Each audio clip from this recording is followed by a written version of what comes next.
Where are we? We're in Borough Market. Welcome back to Borough Talks, the Borough Market podcast. I'm Giulia Crouch, and this summer we're back at London's oldest food market, speaking with the chefs and traders who bring it to life. Oh my gosh, I love spending the day in Borough. It's a feast, it really is. From the iconic sandwiches of Capsaicin and the Black Pig to the evolution of natural wine. Plus the lesser-known delicacies of Greek cuisine and a trip to the West Country to find out what makes Borough Market's producers so special. I have kids and I love coming to the market with my kids. I just like getting them involved in food. This season is all about bold food and drink and the people behind it. Join us as we delve into their stories and take a closer look at what makes this market so special. Borough Market is such an amazing place. On your back. This is Borough Talks. My guest today is Martyn Odell, aka the Lagom Chef. Martyn is a chef, social media star, and self-described food waste disruptor. So your content helps people actually eat the food that they buy. And you've been doing this video series for Borough Market where you've gone to our amazing producers and seen how they make things, which we're going to talk about. But first, I want to know how you became so passionate about fighting food waste. Yeah. Well, I suppose it goes all the way back to the beginning of my career. I've been a chef since I was 15. So always worked in kitchens, catering companies, cookery schools, everything. You know, you saw elements of waste here and there, like when you were working in places. But when you was in kitchens, that was money. So it was turned into staff food or it was put onto a special or anything like that. And then the tipping point for me was we went away and saw a friend in the Alps and he had a cafe. And he just said, the seasons are awful at the minute. You know, they're so changeable. So it really ruins business. And it was like the climate change thrown around. And I was just like, whatever. But then I sort of sat there and I Googled climate change and food waste was like the top hit. And I was like, this surely isn't a thing. So I carried on Googling. And then household food waste was the biggest one. So it was like 70% of all food waste comes from UK homes. And I was like, surely not. And then, kept on digging. Then I was like, I can definitely do something about this. So that's where social media plays the part because you can talk to people at home. You know, people always think that restaurants, catering companies are the ones that create the waste. But they're not the big people. It's us at home. We can't blame everyone but us. Why do you think we're wasting so much food? Why are we throwing so much stuff away? There's a few things. I think it's a lack of love. You know, like as a chef, I love food. Like anything, I could look at a wonky carrot, like a crinkled potato, and I'd be like, that's going in my mouth. But a lot of people don't have that passion and that love and that like understanding of it. So I think people would look at, you know, a weird potato and just go, what does it matter if that goes in the bin? And I said, well, it doesn't, you know, if that goes in the bin and 3 other million people do that all at the same time, that is a lot of waste. So I think it's this education piece that they don't understand the bigger picture, which is totally fine because it's not their skill set. It's interesting though, isn't it? Because I'm like you, I like see it as like throwing money away. Yeah. Or I just see it as like so terrible. Like even old bread, I don't want to throw it away. I would feel like so guilty if I threw away some old bread. But it's funny that people just don't see it as something that they have spent their money on and then it's going in the bin. Yeah. Do you think it's like a problem of use by dates, best before dates, where everyone's like, oh, maybe I can't eat that. Yeah. Whereas if you just smell it, look at it, see if it looks all right, then just cook it. Exactly. Well, get it in the oven. It's that education thing as well, but it was also Too Good To Go did that look, smell, taste, don't waste. And it's like the easiest thing. Yeah. Like you look at something, does it look weird? No. Do you smell it? Give it a taste. You know, just go through that process. But I think food is looked at like a very cheap commodity. Like, although like cost of living's gone up, people still look at a potato. They still look at leftovers and they go, what does that matter? You know, I've already bought it. I've already spent that money. It's gone. If you kind of like rein it all in and just go, that is another meal. There's 3 or 4 meals in that fridge that are just quite simple things to pull together, then that's it. But it does come down to the education piece, you know, and the love that we need to have for food. We obviously love food. Yeah. What are some of the most thrown away items? Okay. Top bangers, potatoes. That's always the big stat. 4.4 million every day are thrown away. 4.4 million? There was a stat from RAP, like Love Food, Hate Waste, and that was one of them. Deli meats is a big one. So people open it, then have a little bit, it starts to go shiny, a little bit green, and then they're like, well, I'm going to die. Mm-hmm. Bag salad. Again, they opened up half a bag. They have it for their Caesar salad, whatever they have, and then they leave the rest. I'm just like, have a salad the next day because then you can eat it. Or just eat the whole salad. Yeah. A bag of salad isn't that big. No, exactly. I eat the whole thing. There's no calories in that. And then main things like milk, bread, you know, all of those things. Bread must be a big one. Yeah. But just chuck it in the freezer. Yeah. It's so easy. Chuck it in the freezer, it turns into great toast. It's Yeah, it's not yeah. hard. And this is the thing with my solution to food waste, my lovely book here, Eat the Food You Buy. My whole philosophy is like strip away all of the fluffy words and all of that. And the solution to food waste is eating the food you buy. That's why it's there. You don't have to worry about where you get it from. I'm just like, you buy your ingredients, where you want to get it from. If you eat it, problem solved. Yeah. So then you take a step back and you're like, how do you make food taste nice, which makes you want to eat it? Yeah, so then 100%. In the book, and also makes you eat healthier. I always Exactly. think flavour Yeah. is the most important. Yeah. If you understand the basics of like layering flavors and how you get the most from an ingredient. So in each little section, there is a bit where it shows you, here we go, how you can treat the ingredient. So if you're looking at the This is fridge great. and you kind of go, oh, I've got a courgette, you could turn to here, raw, burn, char grill, blanch, steam, fry it, roast. And then it opens it up. And then you kind of go, right, what can I do with it next? What can I do with it next? So it's just teaching people that the solution to food waste is very, very simple. Let's just have a laugh of it, have a bit of a run with it, and we can do something good. Is each section a different vegetable or? Yeah, so it's got like the 15 top veggies. They did cut beetroot, which I was a bit sad about. I But, think people don't buy much beetroot. God damn it! Every Unless time. it's like pickled. I love beetroot. Anything. Do Like, you? I'll walk around with beetroot fingers for the rest of my life. Over aubergine. Do you know, I've never prepped it from in its normal. I eat like the pickled one, Yeah. but I've never actually prepped and Well, there made we go. beetroot at home. Yeah. I don't really know what to do with it. Like I know what could food and give I you can 10 cook, but I brilliant don't really dishes straight. know. And I'm just like, it's just no, That's the I'm not gonna buy beetroot. Yeah, that's it. It's the next book. Well, yeah. So aubergine got in over that, but I That's give fair enough. I give them a little rating at the beginning, so it's like, how much do I like it? And I gave aubergine a very bad rating because You don't like I aubergine? hate aubergine. I just Nah. think it's just a bit flabby and a bit weird. I know you can do amazing It's things one to of it. the best vegetables. Well, I quit. I quit. And that's one of the best. You just have to like char grill it. Yeah. You've got to get colour on it, otherwise it tastes slimy. Well, I think there's a quote in there that literally says, "If in doubt, burn it." Yeah. Yeah. Just burn it. Yeah. And then you cook it in a tomato sauce. Amazing. Yeah. I love it. Wait, okay, so what's Yeah. your favourite vegetable? Cauliflower.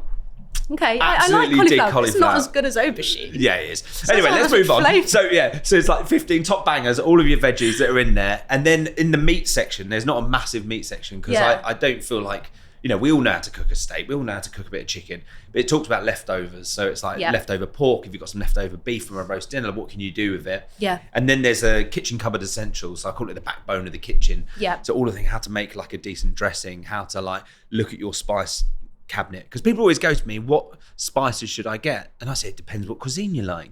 If you like Asian cooking, you're going to get sauces and pastes. If you like French cuisine, you're not going to have so many spices. But if you love Middle Eastern, you're going to have loads of spices.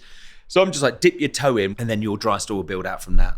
What would be Guide your them. like top 5 pantry ingredients that you say everybody needs to make tasty food? Salt, decent salt, Cornish sea salt. I'm Yeah. a massive fan, the smoky one. Yeah, yeah. Vinegar, What type? apple cider. Just Yeah, I because I like sell it, because I think it's bloody delicious. It is good. And it is like... But it any gives- type is good, I think. Yeah, any type A is lot, great. yeah. Yeah. Acidity in food Yeah. is the number one. A decent olive oil. Yeah, 100%. Yeah. I'd always have something that's like a good pulse. I know it sounds a bit boring. No, that's not boring at all. I I love love that. a freaker. The smoked freaker. Yeah. Is that how you pronounce it? Yeah, Freaker? I think so. Yeah, Yeah. absolutely delicious.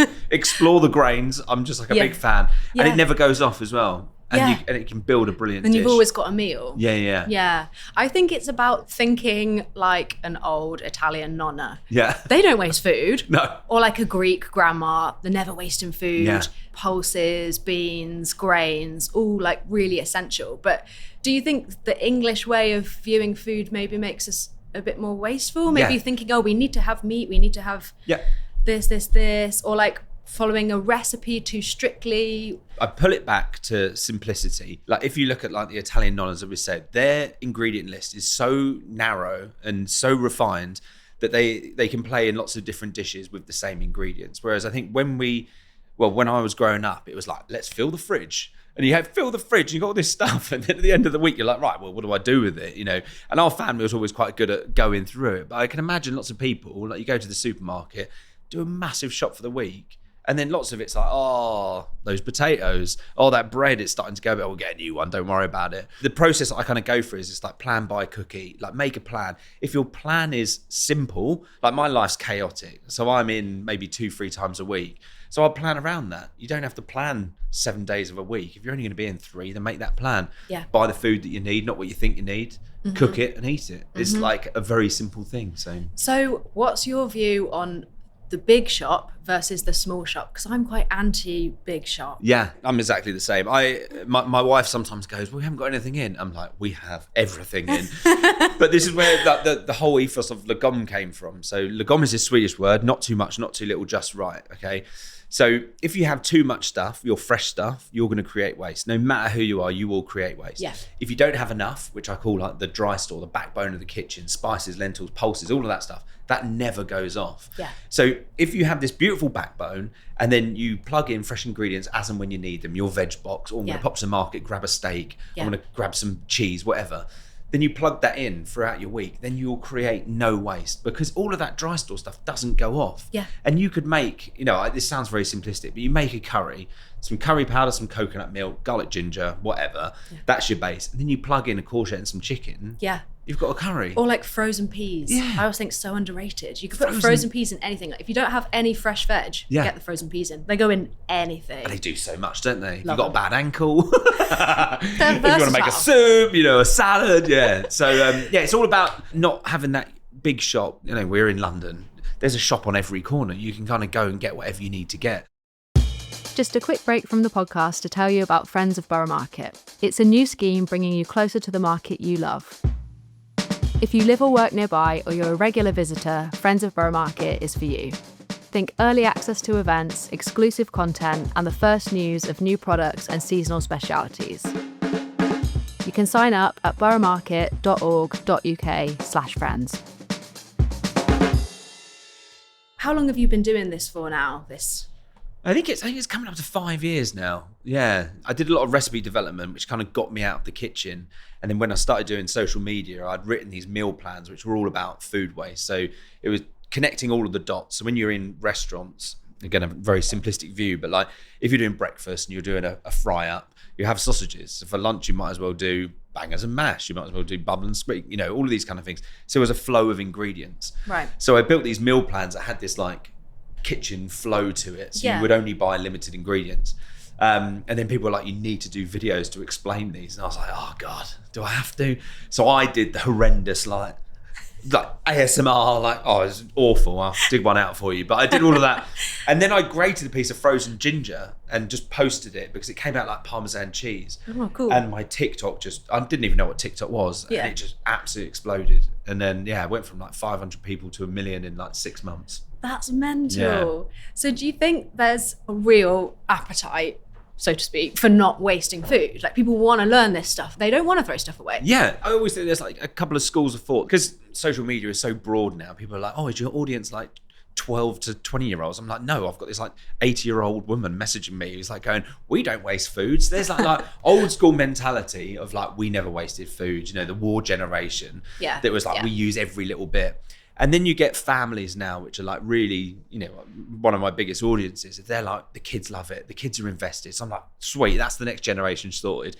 But then lots of people just messaging about use up the fridge soups, we do that on a Sunday, or we make this. We use your idea about the potato skin crisps, when you peel potatoes and roasties, a little bit of oil, chuck them in the oven, the best little snack while you're having a roast dinner. Oh, that's nice. Yeah, it's so easy. I've never done that. Just do it. I'm You'll gonna. be like, these are great. You'll be peeling all the potatoes. That's a great idea. Chucking away the potatoes, yeah. Just getting the skins. Yeah, but it's like, like I said, it's the simple wins like that. It's not something, if you looked at it from the outside and go, well, that's not going to solve food waste. But it's making people excited about it. Giving people going, oh, Martyn's a normal guy. He's one of us. He's doing it. Why can't we do it? So, yeah. What are some of your other top tips for trying to not throw away food? I always think if you go in the fridge and you look at stuff that is going to go off, like your cheese isn't going to go off. If you've got a bag salad, there's loads of things you can do with it. I'm very much just eat it. But I'm a big fan of making like base sauces that is something that's quick. So if you're looking in the fridge and there's a chicken breast and you're like, I don't know what to do with it, bob in the freezer, you might have a sauce that you've pre-made that you can just plop that in and then off you go. And I think a lot of people, when they cook, this is going to sound quite like high and mighty, but they cook in the now, right? So you're cooking a dish, blah, blah, blah, blah, blah. They never think about the future. They never think about tomorrow, unless they're doing a meal prep day. So I'm like, if I'm making a dish and then I look in the fridge and there's a pepper and a tomato, I'm like, why not just turn it into a shakshuka base while I'm making something, because I'm here anyway cooking dinner, and then you've got that for the next day. But again, it comes down to caring and that thought and love, and I love food. So, and you were saying about planning. Sometimes I think it's the planning that throws people off. Only in the sense of like, when people plan all their meals for the week, but then it gets to the Tuesday and they're like, I don't want to eat that, and then that's how they like sometimes end up wasting stuff. Do you think people need to be able to like look in their fridge on the Tuesday and be like, okay, I plan to eat this, but I can see I've got these other things. What can I make? And just being a bit more spontaneous. Spontaneity is a huge thing, but that comes down to having the confidence to do it. And again, in the book, there's like the sections. Every recipe is big, bold taste. Why does it work? But every recipe kind of says taste here, taste here, taste here. And that builds up like that intuitive nature of cooking. It's such a weird time, lockdown, but it was also a brilliant time, because that's where neighbours and friends and everything was like so important. And then as soon as the world opened back up, it all kind of shut down again. But like, if you've got some food, you're not going to eat it, share it with your neighbour. So it's just like, oh, sorry, Steve, I've got some, shakshuka base I made. Do you want it? I don't fancy. People will bite your hand off. So I think it's that thing about just having the ability to share as well, So do you think cooking lies at the heart of this then? Or like having the confidence to cook and, like you said, tasting your food as you're making it and seeing if you like the flavour, rather than being like, okay, this recipe says this, so I need to follow this to the T. I did this campaign with Too Good To Go, where it was talking about decision fatigue. So it was like you're looking in the fridge and you're like, oh God, I don't know. But people have 3 to 5 recipes they fall back on. You could say them now. You'd be like, oh, I do this, this, this. Sweet, you've got those, and it's like, then understand what are the things you like within that. Is it, you're a big fan of Thai food, you're a big fan of sort of, French cuisine. Understand those flavors, and then where you can start dropping other ingredients in, and like then when you go in the fridge and like, oh, this sausage and mash, would that go nice with some sauteed courgettes? Of course it will. So it's like having that sort of like skill set of being able to go, pick and choose all the things you want. But again, it comes down to cooking and enjoying it. And what are some of the weirdest recipes that you've made from trying to like fight food waste and using stuff up? We were talking about it earlier about like chicken fat. We were making mayonnaises with like all weird, like rendered down stuff. But I think it's all become a bit trendy now. Like chicken fat mayonnaise, bacon fat mayonnaise, all that. Sounds really good. It is delicious. But there's one in here, which is like, I always say some of these recipes like mean stuff to me, but they don't mean stuff to anyone else. But there's a curried chicken omelette in here. Ooh, and that's it's nice. an omelette, but then you do chicken, double cream, bit of curry powder, and a little bit of vinegar and salt, and it is unbelievable. Mozzarella, terrible mozzarella. Good. But it like goes back to this recipe I had when we was in France once, and I cooked it on the day, and everyone's like, this looks absolutely disgusting. I said, taste it. I tasted it, and they were all like, it sounded rank, but it's absolutely delicious. So So wait, you're using leftover chicken curry? Say you had like, you've done a roast chicken, and you were like, great, I've got little bits and pieces, shred that off, bit of double cream, curry powder, thought. Putting in the spices. Okay, Could you do it with leftover chicken curry? Could you put that in an omelette? Why not? You could, It's really good. And it's got to have terrible creamy, like pre-grated mozzarella cheese. Yeah. So it goes like melted and like stringy and that good stuff.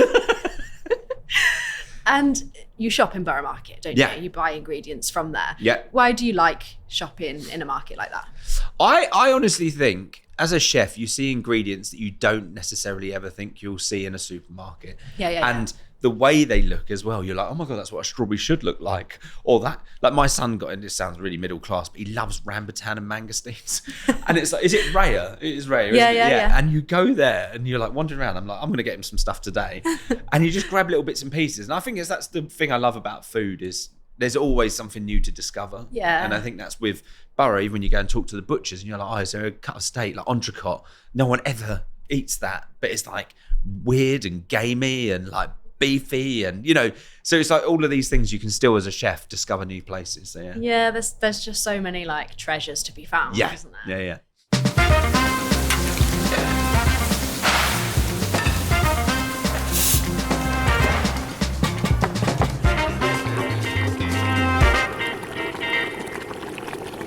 So you went to visit some of Borough Market's producers for a new YouTube series that's on Borough Market's YouTube now. What was that like? Was that fun? It was amazing. I'm such a people's person, so like getting out there and speaking to people is a real joy. But like, you know, when you're a chef or when you cook at home, all you ever see is the end product. So it's like you get this beautiful thing, it comes to your home, you're like, great. But genuinely, hand on heart, going to places and seeing the love, the point to point of things happening. Like when we went to the Trelawney Brothers dairy, they were made the cheese. We saw the cows. The cows were like 200 meters down the road, eating in this like beautiful little pasture. And then we went in, and the handmade nature of everything. I was kind of like, oh, it's gonna be quite mechanical because I have to produce quite a lot. They were genuinely like looking at a clock, going, right, 1 minute, and he was like testing it with his finger. No, 30 seconds, perfect. You know, and it was that sort of like attention to detail that really made you go, wow. Yeah, and even like I saw you like pushing down the cheese Yeah. before it was like pressed and stuff. Like really, it's fully hands on. Yeah. When we were there, it was kind of like standing around going, like, asking all the questions. I was just like itching to get involved. And I was like, can I do it? And they were like, yeah, sure. So I was like, washed my arms, surgical, like I was in. So I was like, yeah, picking up all the cheese. It was amazing. And I think, again, like when you sort of jump to the end point, you don't really see any of that. Yeah. But like when you do see that, you're like, wow. And do you think we're a bit disconnected from how food is made? Like even something as kind of old as making cheese, people don't necessarily think about what the process is or the people who are doing it. If you love food, you kind of then go through that process of like going, wow, I love this product. You start going on that learning curve. Yeah. But for a lot of people, it's just like, well, yeah, it's just a commodity. I just eat it. When we went out with Shell Seeker and we went fishing, it was just like, oh yeah, they're going to have like 10 rods out the side. And then they're going to catch the fish. It's going to be holding them over. We was out for like 6 hours and we didn't catch any fish for like the first 5. And then we caught them. We all had 1 rod each and that was it. So it was proper like line caught. God. Whatever they caught came in and that was it. And was it hard? Was that a hard day? That sounds like a difficult job to me. Yeah, it was pretty rough. Did you catch a fish? I caught a fish, yeah. What did you get? It was sea bass. It was quite nice. amazing. But yeah, it was sort of like bizarre atmosphere that you kind of like, you're there on the sea. Yeah. You're like, oh, they've got all these like markers where they're going to go out to. But then the biggest marker was the birds. I was like, there's some birds. They were like, there's 3. And then he was like, you'll know when the birds are there and that's when the fish are. And then there was like thousands at this one point. And we were like, wow, rods in, fish. But yeah, it was, mind blowing. Sounds like an amazing experience. And I saw you cuddling some goats. Oh. That looked Take nice. me back. And making the ice cream. That ice cream sounded amazing. So this greedy goat. Yeah. Josie. Oh, she's like the sweetest person ever. And those goats, it was there was one that had been born like half an hour before we arrived. And there was one that had been, or 2 that were born like a day before. But just, again, it's that it was such a confined area, you know, like there was no big weird mechanical process. Like even the goats being milked, it was like Wallace and Gromit. Like we poked our head round the corner, Richard the goat man, goat farmer, let's call him that, was like, oh yeah, he built his own contraption himself. And there was all these goats and they like had it on their udders or whatever they're called. And then as soon as they'd finished, they headbutted this thing, dropped their feed, and then they were off. And he had built the whole thing himself. That's how it works, the headbutting function. It was like, they know, the goats knew. But like the produce was, oh man, the ice cream. It looked sensational. The way you were describing it, I was like, oh my God. Yeah. Since we've been talking about it, should we go down and try some? Because I'm desperate to eat some ice cream now. I want more. The raspberry ripple. They don't have the raspberry ripple. Okay, let's head down to the market. We're heading down to the market now to visit Shell Seekers, Trelawney Brothers and Greedy Goat Ice Cream. And you can find out more about these producers in the new YouTube series we mentioned in the show. I love this series. It's full of delightful moments and fascinating insights as we get a peek behind the scenes of how some of the market's best food and drink is produced. We've put the links in the show notes and I really recommend giving it a watch because I think you're going to love it. Okay, now back to the market. So we're here at Shell Seekers, and you went out on the boat fishing. You caught a sea bass. These ones here, yeah. Not this one, but yeah.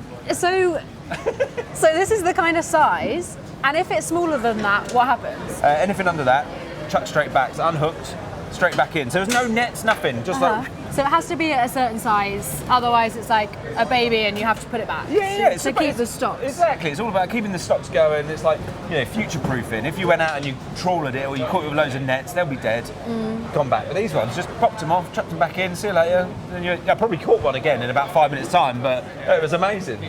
Yeah. Do people waste much fish? I think fish is one of those things that's a considered purchase. Right. Like if you're going to buy a bit of fish, you're going to eat it that day. I don't think people go, right, like we said earlier, fill the fridge. I'm going to fill the fridge with 4 sea bass and then just let them go to waste. Yeah. So I think it's one of those things, people don't waste a great deal People of aren't fish. really throwing it away. Yeah, fair enough.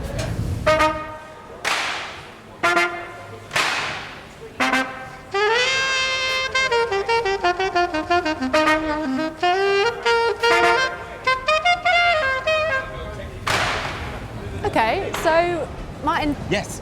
tell me where we are. How do we pronounce it? Tredowan Brothers, isn't it?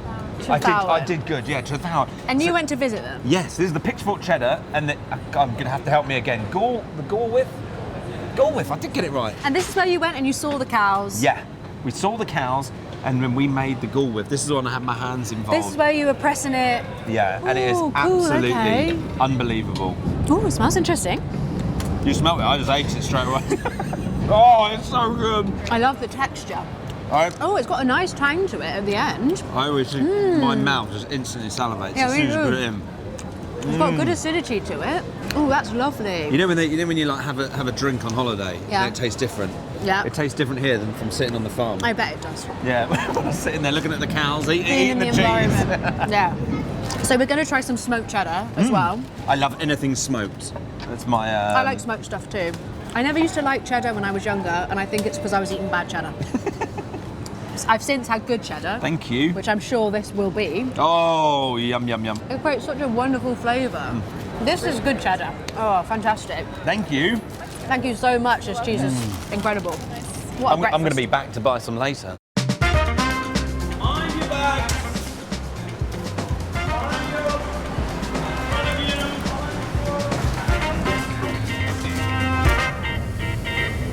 So, is this the one you made, Martyn? Rhubarb crumble. Rhubarb crumble. I made it with my fair hands. Okay. Come around and scoop it yourself. Yes, please. Oh, you should go and scoop it. This is the rhubarb crumble. Made by your fair hand, I hear. That's it, yeah. How easy was this to make? It was actually very easy. Josie did Uh-huh. all of it. There we go. I don't know where the forks. I haven't worked here very long. Yeah, there's a stick. What goes into it? Tell me. So there was a rhubarb. I don't know where the rhubarb come from, but it was a Uh-huh. beautiful. It was from a local producer. Looks incredible. Is it Biscoff crumble in there? Yes, it is. Biscoff crumble, and then the goat's milk ice cream. Oh, award-winning, great taste wow. awards, isn't it? The rhubarb tastes so fresh. Oh my god. Yeah. I love the crumb in there. Yeah. Also, the consistency of the ice cream is beautiful. It's so creamy, isn't it? Yeah, and the flavour of just the ice cream itself, like even plain, that would be beautiful. Yeah. Well, that's the thing. This is why blew Oh, my I love mind. it. Great taste awards I love it. of all ice creams, not just goatee ice cream dripping everywhere. It doesn't taste very goaty. No. But that's Oh, I taste a tiny tang because sometimes I buy goat's milk yogurt and I love goat's milk yogurt, Yeah. and it tastes like that. Because I think people think that goat's milk is acidic. really farmy, Yeah. but it's not. No. That's great. delicious.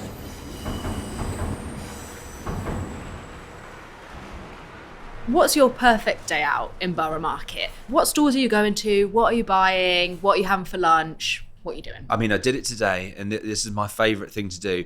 Get here way before the market opens, go grab a coffee from Monmouth, and then just mooch around the market and genuinely just seeing it being as it comes to life. I think that's like the best thing about markets, like the rumble and sort of seeing things turn. I walked around, went past Bread Ahead, came back, and then Turnips was like, all their produce had just arrived, and they're unloading these mushrooms that you're like, where did they come from? Yeah. And then all the fishmongers, their fish are coming in, and I think that's the beauty of a market for me. You know, it's not like here's a pristine shop, come and have some fun. It's like seeing it all come alive. So yeah, It's quite magical, isn't It's it? And unreal. like the community feel of it. It just feels exciting. Yeah, I know yeah. exactly what you mean. yeah. And then as I said, I'm a big fan of spices. So Spice Mountain, I liken it to IKEA. Like you go in there just for a candle, and then you've come out with a plant, you've come out with like a drawer setup, you know. Yeah, and yeah. Spice Mountain's the same. You go in there, I'm just going to get some, I don't know, some like Korean chili flakes. Mm-hmm. And then you come out with some Aleppo chilies, and you got some like ghost chilies, and you got some other turmeric. You know,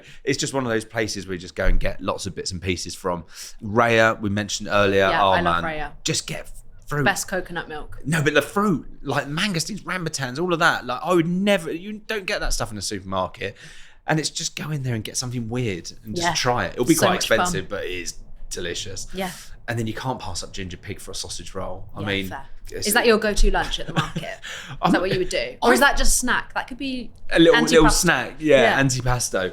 You know what? I went for a lunch, Camille, and it The was best. oh my god. I'm obsessed. That's always my recommendation to people. I had to get Go. rolled out there because we went in and was, I'll have a little bit of this, a little bit of that, and all of a sudden, all of the gouty goodness just hits you. But it is unbelievable. Yeah, incredible French restaurant. And then I would not even go to a fancy wine bar. I'll just have a delicious pint. yeah. Got to have a pint. Yeah. And just like taking the atmosphere of the market. Yeah. That's a great day. Thanks so much, Martyn. It's been a pleasure to speak to you, and congratulations on your amazing new book. Thank you. I love what you're doing with trying to fight food waste. This is a noble cause, so well done. Thank you. Thank you for having me. Thanks for coming on the podcast. It was so interesting to chat to Martyn about his Borough Market road trip and hear more about what makes the market's producers so special. And remember that Martyn's book, Eat the Food You Buy, is out now. We hope you've enjoyed this episode of Borough Talks. Follow the podcast so you never miss an episode. We've got plenty more good food and great stories to come. Cheers, guys. Borough Talks is hosted by me, Giulia Crouch, produced by James Deacom, sound designed by Chris Attaway, videography by the team at Core Agency. Thanks to Liam, Bethan and Matt at Borough Market, and to all the guests for the food, the conversation and their time. Thank you very much. Good one, yeah?